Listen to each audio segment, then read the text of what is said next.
My name is Dudley Taft, and I've been the chairman of the Cincinnati Arts Association since 1993, when we were formed to build this building and manage a music hall.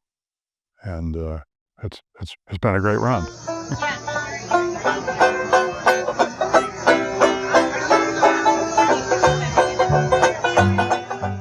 You know, when I was about 14, 15, I was over at a friend's house for the night, and his father had a banjo, and I just saw it and got interested in it. Then I think my grandmother gave me my first banjo, and I started playing at 14, 15, 16, which had some other people in town that played. A guy that led bands, a fellow named Fred Starr, a clarinet player.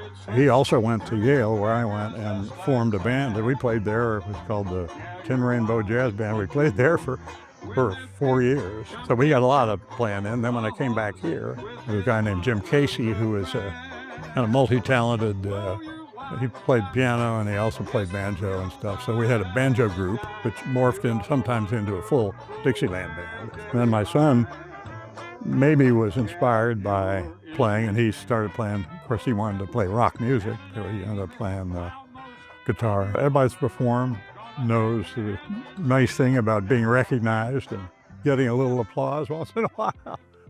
I have 2 sons and 4 grandchildren, some of them still very young. My younger son ran a campaign for Playhouse in the Park. And my older son, who is a full-time musician, has served on the Taft Museum board and another board that supports several departments at University of Cincinnati. There's a tradition in our families, particularly going back, some of our antecedents really started the orchestra, symphony orchestra. My father and grandfather were very much involved with the opera when I was at the zoo. Both of my sisters were musical. It's in the genes. So I started my career originally as a lawyer, practiced law about 1.5 years in Washington. Then I came back to the broadcasting company, Taft Broadcasting Company, and went to work there in 1967. One of my jobs was getting 3 theme parks built, including Kings Island, right up the road here. So we were in the entertainment business. So each of the parks had an entertainment venue that we booked talent in. So that business really related to what we do here now, to a degree. So I worked there for 20 years. Then along the line in 1969, I went on the board of the old Music Hall Association.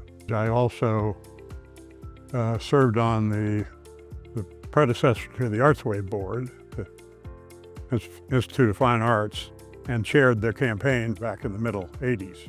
Serving on this board, or the chairman most of the time,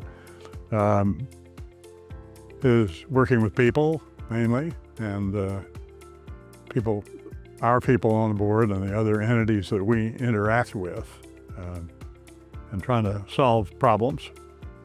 Also, to a degree, working with the municipalities involved, the city and the state, to try to continue to get their support for what we're doing. When, go back to about 92, 93, when the money became available from the state, which Stan Aronoff was able to alert us to, and I was still heading up the Music Hall Association. They came to us and we started having discussions and realized it made a lot of sense to merge these 2 entities together and form what is now the CAA board, and bring in a professional operation to run both buildings.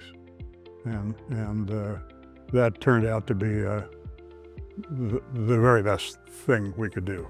The challenge of doing it and creating an economic development when we built this building, which was widely supported by the corporate community, and then, you know, it generated the activities that we have over the years of drawing, 400,000 or 500,000 a year into the building, so that's been a good challenge.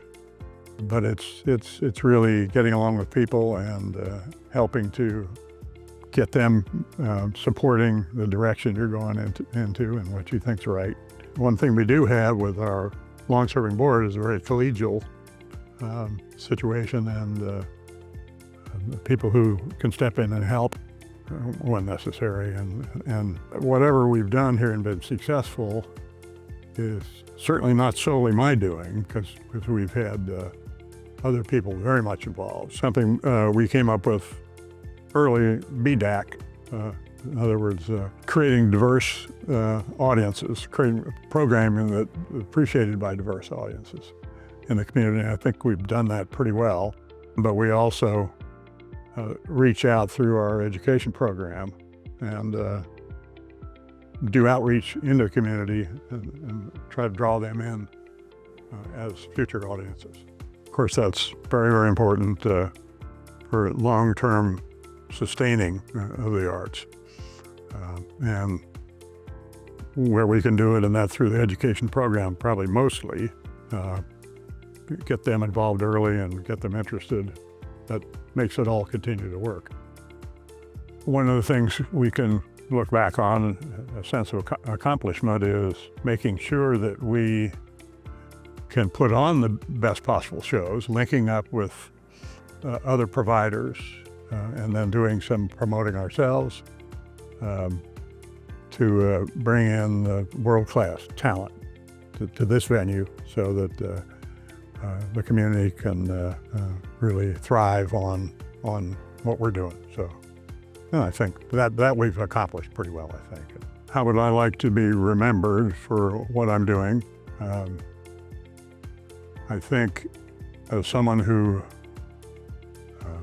sticks with things to see them through and leave them in better shape than when I got involved. What do the arts mean to me? It's the fabric of the community, really, that makes the arts important. Without those, you might have businesses and so forth, but you don't have the overall style of living and ability to patronize the arts, to go to shows, to go to galleries, so forth. It's a very, very important part of the community, and here we have a very substantial arts community, particularly for the size of the city we are. So that's very important. It's part of life, and it's an important part.